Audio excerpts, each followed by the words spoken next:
Hello, I'm Director Malcolm Dougherty and thank you for watching. Today I'm joined by California Transportation Commission Executive Director and former Caltrans Director Will Kempton. Will, thank you for joining me today. And we want to have an informal conversation about two very important topics that are currently being discussed throughout California and in the California legislature.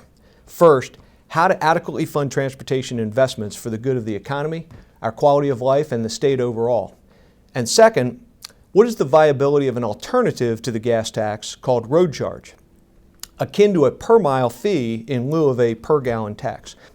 We know we are falling behind on investing in transportation infrastructure. How far behind are we and how did we get here? Well, I've been in the business, Malcolm, for 42 years, and in all of that time, I don't think we've ever had enough money to fully meet our needs. But there have been times during that 40-year period where the problem has been particularly acute, and I think we're at one of those today. We kind of got spoiled with Proposition 1B. It was an artificial placeholder for the looming funding problems because we're seeing our major source of funding, the gas tax, declining in purchasing power, losing its effectiveness. We haven't raised it since 1993 in the state of, 1994 in the state of California. And we're also seeing an increasingly fuel-efficient vehicle fleet. So a tax based on consumption isn't performing very well. So we have a real problem on the funding side of things, and everybody knows that our needs are very, very significant. The roads are in bad shape, and it's not just needs in roads, streets, and highways. It's needs on the transit and rail side as well. But we're also asking more of that transportation system today than we ever have in the past. The vehicle miles traveled is continuing to increase, the system's getting older, the truck traffic is continuing to increase. So not only are we underinvesting, we're taxing more of that transportation system as we go. I agree with that, and it's kind of interesting. I saw a statistic the other day that said Californians drive 327 billion vehicle miles a year. The next closest state is Texas at 265 billion. That is a huge difference. So we do tax our system. We do ask it to provide more than other states do. The good news is the administration, both houses of the legislature, the Assembly and the Senate, are all talking about transportation. So it's not just the transportation stakeholders that are talking about it. All the right people are talking about transportation.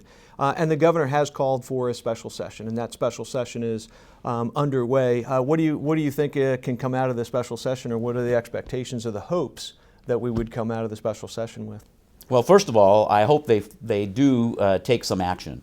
I'm pleased to see that all parties, as you just indicated, seem to be at the table on the subject. And that hasn't happened in a long time. So I believe if we're going to do something, this is the year we're going to be able to do it. So I have some hopes that we're going to be successful in getting some sort of a package approved.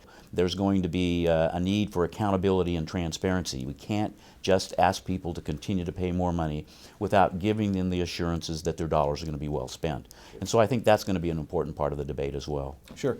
But we do a 10-year look ahead, as you know, in the State Highway Operations and Protection Program, and we estimated that the needs to be able to keep the system in good working order were about $8 billion a year. And we generally get about $2.3 billion a year to do all our safety and our bridge and pavement projects. So that's a $5.7 billion shortfall just to take care of the state transportation system, let alone the local entities. So looking ahead, and assuming we're going to be successful this year in providing much needed revenues to help take care of the existing system, we're going to have to deal with this gas tax issue. The gas tax has declined in terms of real dollars over the past 10 years from $4.1 billion in 2004-2005 to just over $3 billion today. That's real dollars out the door by virtue of the increasing fuel efficiency and having to rely on a consumption tax. So what better way to provide for a longer-term solution than to find the purest user fee that you can? And some of the things that are being talked about in other states include something we call a mileage-based user fee. And so Oregon has been toying with this idea for a number of years, and actually today they are implementing a full-scale program to help provide information that we can use in California to see if such a mechanism will work here. And then the legislature last year passed and the governor signed SB 1077, which creates a pilot program in California. And we're working with your folks and a technical advisory committee that's created by the legislation to develop a framework for a pilot that we intend to recommend to the agency secretary at the end of this year. And the biggest opportunity there, the biggest challenge we have, as you articulated, was VMT, vehicle miles traveled, continues to increase. So we have more customers, but the fuel consumption is decreasing, and that's not necessarily a bad thing unless you're relying on that fuel consumption to be able to take care of the infrastructure that everybody's driving on. So this vehicle miles traveled or this road charge in a per mile fee may be a better way to go. So now we don't know necessarily what all the challenges are, but we're going to conduct a pilot as well over the next couple of years. And maybe we can talk about the steps that are going to be undertaken. The first step is to do a technical advisory committee, which you're heavily involved with. That's correct, and you made a good point, Malcolm. I want to really underscore this point. We're not talking about something to add on to the gas tax. We're talking about a replacement for the gas tax, and that's a real key point here that the public needs to understand as well. And so we have convened, per the legislation, this technical advisory committee that's been meeting since January. 15 members, assisted by a working group of another 22 people to provide input to the TAC as they conduct their work. And we're looking at a whole variety of issues surrounding the creation of a pilot program. What are the things that we need to look at? Privacy is a huge issue, and that's one of the problems that they ran into in the state of Oregon, is people are not real enamored with a GPS-based model that government can follow them around on the roads. And so there has to be, in addition to dealing with that issue, choice. So it's not just one size fits all, but we want to provide a number of different ways of reporting mileage, maybe even just a time permit, where somebody pays a fee and they get a time permit to travel on the roads over the course of a year.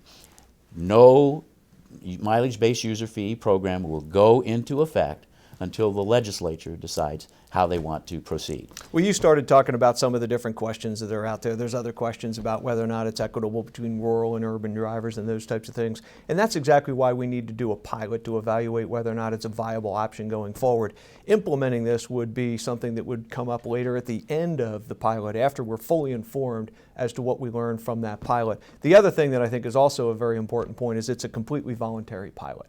And we'll be conducting it over the next couple of years, and like you articulated, and the time frame is to hopefully report back to the legislature by the middle of 2017, so we can inform that body as to whether or not it's a viable option to replace the gas tax or not. That's correct, and we're really pleased with the performance of the TAC today. For the most part, these are people that are relatively new to the transportation world, and they have really engaged in this effort. And so I encourage your employees and anybody else watching this video to get involved. Go to the website, which is CaliforniaRoadChargePilot.com, all one word, .com. You have an opportunity to see what is a great website and questions and an ability to provide input, but also to volunteer.